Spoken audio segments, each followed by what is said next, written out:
안녕하세요. 선박 내항조종 중간고사 설명이고요.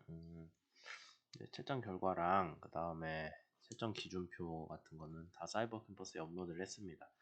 그리고 뭐 사실 여러분들이 그냥 보셔도 대충 왜 이런 점수가 나왔는지 본인 점수를 이해를 할 수는 있을 텐데, 그래도 혹시 몰라서 설명을 좀 올리니까요. 중간고사 성적이 본인이 생각한 거랑 다르다라고 하면은 저한테 찾아오셔서 시험지 확인하셔도 되고요. 뭐 아니면은 이번 영상 보고 그냥 이해하시고 넘어가도 되겠습니다.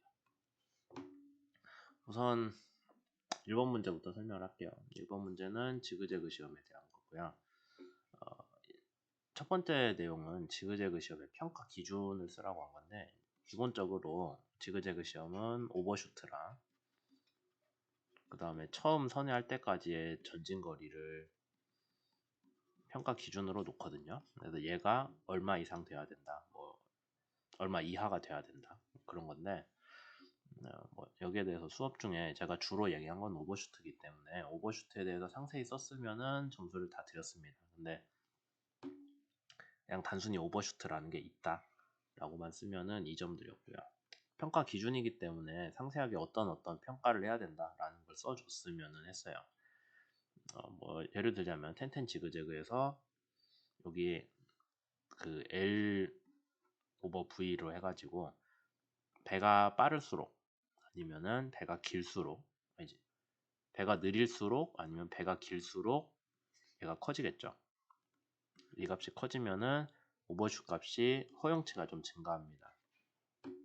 빠른 배면은, 빠르고 짧은 배면은 지그재그를 빨리 해야 되고, 길고 느린 배면 지그재그를 좀 느리게 해도 되는 그런 조건들이 있다라고 해서, 사실 이 문제에서 키워드는 오버슈트가 얼마가 돼야 된다, 그 다음에 그 오버슈트에 대한 기준은 V분의 L로 평가를 한다라는 얘기를 썼으면 했어요. 그래서 뭐 잘 지그재그 테스트에 대해서 잘 이해하고 쓰신 분들도 있고, 아니면 그냥 오버슛 키워드만 기억해서 쓴 분들도 있는데, 뭐 평가는 채점 기준대로 했고요. 여기 앞에 세 가지가 오버슈트의 주요한 세 가지 요소인데, 10에서 퍼스트, 세컨드, 그 다음에 20에서 퍼스트 오버슛, 이걸 얘기를 했는데 433이라고 써놨는데 그냥 하나라도 쓰시면 4점 드렸고요. 그 다음에 7점, 다 쓰면 10점, 이런 식으로 했습니다. 그 다음에 이걸 쓰지 않은 사람들에 대해서도 밑에 내용만 썼어도 각 2점씩 드렸고요.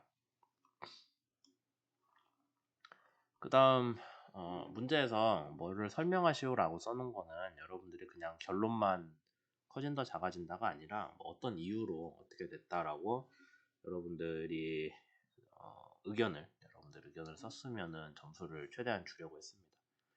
문제 한번 보시죠.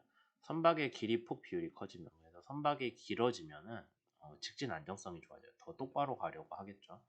더 똑바로 가려고 하고 있을 때 원래 진로를 유지하는 성질이 커졌을 때 지그재그를 하면 어떻게 될까? 우리가 지그재그 시험을 하는 목적은 얼마나 빨리 배가 방향타를 꺾었을 때, 이 방향으로 꺾었을 때 얼마나 빨리 배가 방향을 바꾸냐에 대한 문제거든요. 그 다음에 또 다시 방향을 바꿔서 얼마나 빨리 선회하나. 그러니까 직진 안정성이 좋아진 배는 오히려 선회를 좀 안 하려고 하겠죠. 그 얘기를 써줬으면 돼요. 지그재그 시험이 선체가 방향을 얼마나 빨리 바꾸는지에 대한 성능을 보기 때문에 선체가 방향을 늦게 바꾸는 직진 안정성이 좋아진 케이스는 오버슈트가 증가한다 라고 쓰는 게 모범 답안인데, 뭐 여러분들이 중간과정 다 건너뛰고 그냥 오버슈트가 커진다 작아진다만 쓴 분들이 있어요. 작아진다고 쓰면은 점수를 줄 수 없고 증가한다고 쓰면 5점은 드렸습니다. 근데 설명하는 문제이기 때문에 여러분들이 좀 내용을 많이, 여러분들이 배운 내용이나 여러분들이 생각해낸 걸 바탕으로 잘 풀어서 썼으면 했어요. 근데 그렇지 않은 사람들에 대해서는, 결과만 쓴 사람들은 점수 반절 드렸고요.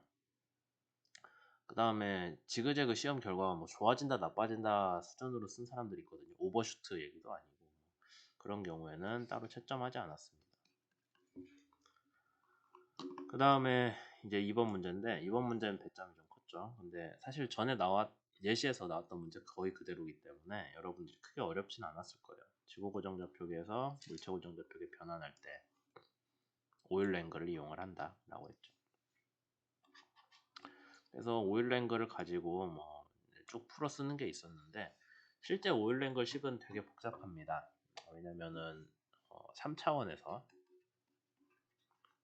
각 변환을 각 변이를 이렇게 3번을 해줘야 되잖아요. 오일랜글은 Z, Y, X 순으로 변환을 하는 거죠. 그래서 그때 수업 때도 얘기했지만 행렬이 3가지잖아요. Z에 대한 행렬, 그 다음에 Y에 대한 변환 행렬, X에 대한 변환 행렬.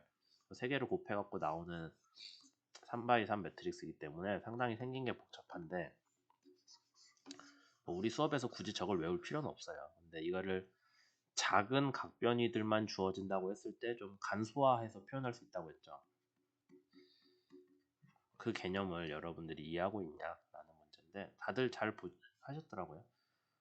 회전운동 각속도는 충분히 작은 걸로 가정했을 때 그러면은 각이 작기 때문에 세타가 뭐 작다고 합시다. 그러면은 사인 세타는 우리가 0으로 가정을 하죠. 코사인 세타는 1로 얘는 0이 아니지. 사인 세타는 세타로 가정을 하죠. 그 다음에 이거는 많이들 쓰셨는데 이 부분 안 쓴 사람들도 있거든요. 그럼 작은 각도끼리 2개가 곱해져 있으면 예를 들어서 여기에 이런 항이 있죠. 사인끼리 곱한 항이 있잖아요. 얘네들은 어떻게 되냐라고 했을 때 작은 수 곱하기 작은 수니까 0으로 우리가 가정을 하죠. 물론 이거를 쓰지 않더라도 결과의 매트릭스만 행렬만 제대로 쓰셨어도 10점은 드렸어요. 왜냐하면 문제에서 간소화해서 나타내라고 했지 뭐 유도 과정을 쓰라고 안 했잖아요. 그렇게 됐고요. 어쨌든 결과는 이겁니다. 근데 문제 푸신 분 중에 푸사이랑 P랑 이거 헷갈려서 쓴 사람들이 있는데 그거는 점수 따로 못 줬어요. 그러니까 여러분들이 뭐 대충 이해한 건 알겠는데 시험 문제를 이해한 건 알겠는데 그래도 그리스 문자 2개 구분은 해줘야죠. 그 다음에 행렬의 역행렬을 구하라고 하는데 변환 행렬에 우리가 변환 행렬의 역행렬은 요거씩 알고 있으면은 그냥 쉽게 구할 수 있죠. 뭐 이게 기억이 안 나서 역행렬을 손으로 구한 사람이 있을 거라고 생각하진 않는데 굳이 이거 안 써도 항목만 잘 맞추면 점수는 다 드렸습니다. 근데 개인적으로는 여러분들이 이제 이게 4학년 대상 수업이니까 시험 문제 풀 때 보면은 순서대로 잘 쓰는 것도 중요해요. 결과만 맞춰도 되긴 하는데 그래도 개인적으로는 좀 푸는 순서들까지 생각을 했으면 하고요.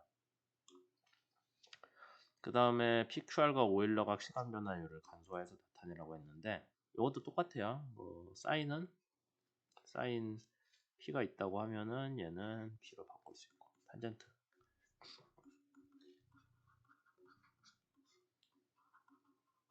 이런 식으로 쓸 수 있잖아요. 근데 코사인은 1일 거고 사인은 P니까 얘도 P가 나오죠. 그 다음에 시컨트는 코사인분의 1이잖아요. 그러니까 얘도 1이라고 볼 수 있고 이런 것들을 고려를 해서 해주면 됩니다. 물론 이제 우리 책에서는 저거까지 다 해주고요. 그냥 풀면 이거 나오거든요. 이게 이제 제가 생각한 답인데 뭐 어떤 학생들 중에서는 책에서는 이것보다 좀 더 나갔죠.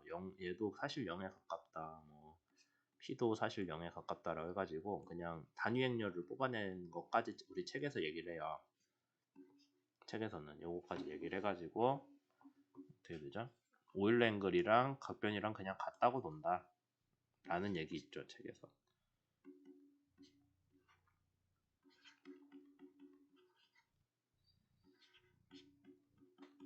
책에서는 이것까지 구하거든요. 뭐 여기까지 한 사람도 당연히 맞다고 해줬는데 제가 우리 수업에서 원한 거는 그 중간 단계인 이 시까지만 유도를 하는 걸 생각을 했습니다. 그 다음에 3번 지구고정좌표계, 물체고정좌표계 뭐 어쩌고저쩌고 써져 있는데 여기서 핵심적으로 물어보는 거는 시간에 대한 변화율을 속도가 시간에 대해서 변할 때 얘는 시간 자체에 대한 그러니까 속도 뭐라고 해야 되냐 얘가 벡터기 때문에 크기랑 방향 성분으로 쪼개지잖아요. 그러면은 크기의 시간 변화율 더하기 여기에 이제 방향이 들어가야죠. 이렇게 쓰지 말고 속도가 크기와 방향이기 때문에 여러분들이 시간에 대해서 속도를 미분을 하면은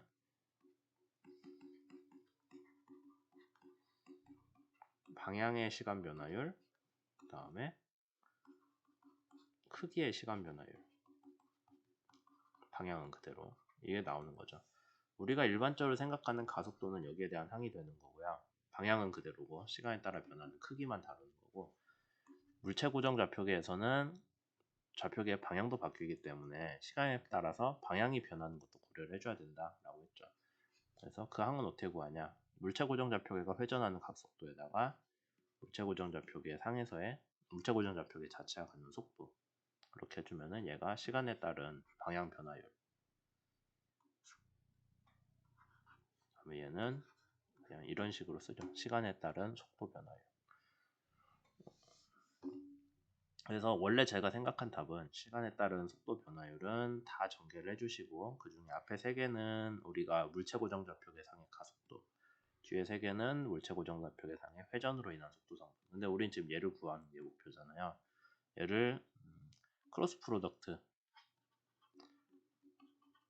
외적이기 때문에 걔를 풀어서 전개를 해주면 이렇게 항이 나오거든요.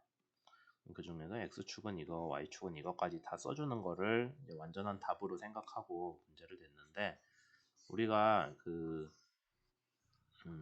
3자유도 조정을 주로 했어요. 수업에서 수평면상 조정을 하다 보니까 QW는 값이 없고 PW도 값이 없죠. 그래서 요것만 쓴 분들이 있는데 이거까지는 뭐 여기 3점에 해당하는 걸로 맞다고는 해줬어요. 근데 가속도 성분을 구하라고 했는데 뭐 F는 MA만 썼다거나 심지어 얘는 I 성분이잖아. 이런 식으로 쓴 사람들도 있거든요.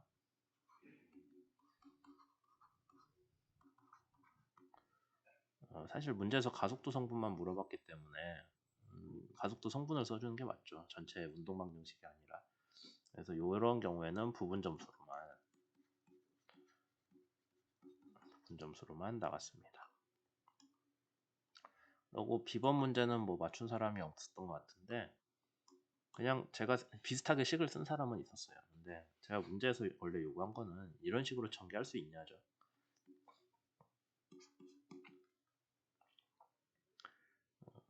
원래 물체 질량에다가 부가 질량을 더한 게 U방향 가속도에 들어가고요. 그 다음에 원래 질량에다가 Y방향 부가 질량입니다. 걔가 들어간 게 V 아래 들어가요. 그러니까 원래 운동 방정식은 이런 식이겠죠.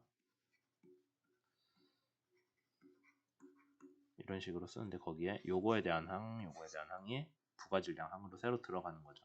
부호에 신경 쓰라고 했는데 기본적으로 부가 질량은 질량에다가 더해주는 값이거든요. 질량에다 추가로 더해주는 값이기 때문에 뭐 앞에 마이너스가 붙을 수는 있어요. 근데 부가 질량 자체는 서로 원래 질량에 더해주는 겁니다. 그런 식으로 계산을 하게 되죠. 부가 관성 모멘트도 똑같고. 그래서 원래는 3개씩 중에 하나 맞추면 4점, 2개 맞추면 7점, 뭐 다 맞추면 10점 그렇게 드리려고 했는데 이 문제는 뭐 딱히 점수 딴 사람이 없는 걸로 제가 기억을 합니다. 다음 마지막 4번 문제예요. 방향타로 인해 선체에 가해지는 힘과 모멘트를 구하려 한다 라고 되어 있는데 프로펠러에서 나오는 유속은 프로펠러에 들어온 유속에서 뭔가가 가속이 돼서 나가죠.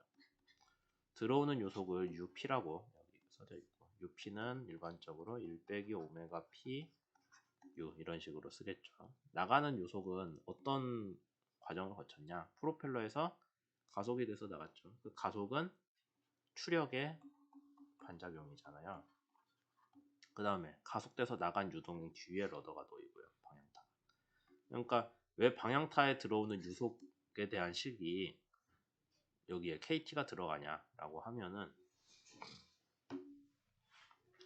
추력으로 인해서 가속된 요속이 프로펠러를 거치면서 추력으로 인해 가속된 요속이 추진기에 들어오기 때문이다 라고 쓰는 게 제가 원래 생각한 문제의 답이고요. 뭐 추력으로 인해 가속된다는 얘기 쓰면 맞는 걸로 해드렸어요.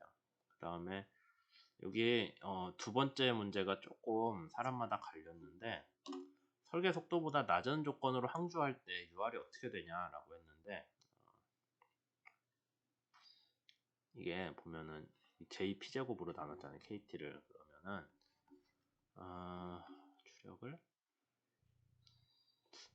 이게 정확히 써야 되나?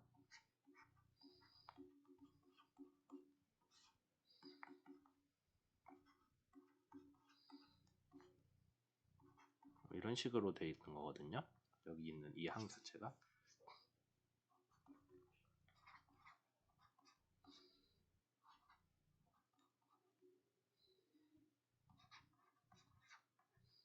정리하면 이런 식이겠네요. 그래서 추력을 속도 제곱으로 묻혀거나 한 꼴의 항이 되거든요. 얘가.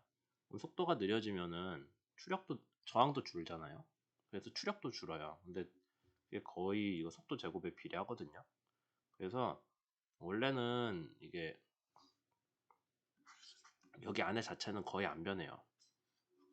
크게 안 변해요. 거의 일정한데, 그럼 뭐가 변해요? 배가 느려졌으니까 UP가 줄어들잖아요. UP가. 그래서 UR도 감소를 합니다. 여기 항조 속도가 줄어들면 추력도 낮아진다고 썼는데, 추력 자체는 낮아져요. 근데 추력으로 영향을 받는 항이 일정할 뿐이죠. 추력도 낮아지고 배속도도 낮아지기 때문에. 그래서 원래 제가 생각한 거는 이런 순으로 써주면 여기 여기 항이 속도의 제곱에 대해서 무차원화된 추력항이다라고 하고, 걔로 인한 과정을 쭉 쓰면은 맞는 걸로 해도 되는데, 많은 사람들이 회전수는 일정하고 배속도만 느려졌을 때를 썼더라고요. 회전수가 일정하고 배속도가 느려지면은 추력은 당연히 증가를 합니다. 그렇겠죠. 추력은 당연히 증가를 할 거고, 그 다음에 배속도가 느려졌으니까 V제곱은 떨어지겠죠. 그렇게 하면은 UR이 증가를 한다는 결론이 나와요. 그러니까 어떤 배가 일정한 속도로 가고 있을 때 회전수까지 낮춰서 운항하는 걸 기준으로 저는 문제를 냈는데, 그게 아니라 멀쩡한 배가 회전수는 유지했는데 어떤 이유에서는 갑자기 확 느려졌을 때로 이해하고 문제를 설명한 사람이 있더라고요. 근데 뭐 그것도 제가 조건을 문제에다 확실히 쓰지 않은 탓이니까, 그 중에서 그렇게 이해하고 쓴 사람 중에 그냥 전체적으로 봤을 때 타당한 설명이면은 5점 드렸습니다. 맞는 걸로 해줬어요. 그리고 제일 마지막 문제인데, 방향타로 인해 발생하는 힘. 선회 시험에서, 그러니까 배가 선회 시험에서 처음에 러더를 이렇게 꺾었으면 배가 쭉 돌죠. 그 중간에 어떻게 되냐라는 건데, 이거 제가 수업 때 얘기한 것 같은데, 선회하는 중간에는 배 꽁무니가 뒤로 나가요. 배 꽁무니가 밖으로 밀립니다. 그럼 러더는 어떻게 돼요? 만약에 배가 이 위치를 궤적을 그대로 따라갔다면은 받은 각이 이렇게 나올 텐데, 실제로는 이런 식으로 나와요. 근데 배가 지금 가는 방향이 이거잖아요. 그래서 러더가 받는 받은 각은 실제적인 받은 각은 줄어듭니다. 왜냐면 선미가 바깥으로 밀리기 때문에. 사실 그게 이제 말이 되는 게, 이렇게 됐을 때 R 다시 0이 되어야 배가 일정하게 선회를 하잖아요. 근데 이제 많은 사람들이 러더가 뭐 각도가 커져서 모멘트가 커진다는 둥, N이 커진다는 둥 그렇게 썼는데, 그런 거 아니에요. 일정하게 선회하고 있을 때는 n이 0이 되어서 r-0이 되어야 얘가 일정하게 선회를 하는 그런 평형 상태가 이루어지죠. 그래서 선미가 바깥으로 밀리고 실제 러더가 받은 각이 줄어드는 현상이 됩니다. 현회 중에. 그래서 YR도 크기는 작아지는 거죠. 뭐 이런 정도로 내용을 썼고요. 그래서 뭐 전체적으로 이런 식으로 썼고, 평균 점수는 46점이었거든요. 네, 그러니까 뭐 본인 점수가 평균 대비 어느 정도 되는지는 사이버 캠퍼스에 본인 점수 확인해 보시고 알 수 있겠죠. 그러면은 설명은 여기까지 하도록 하겠습니다.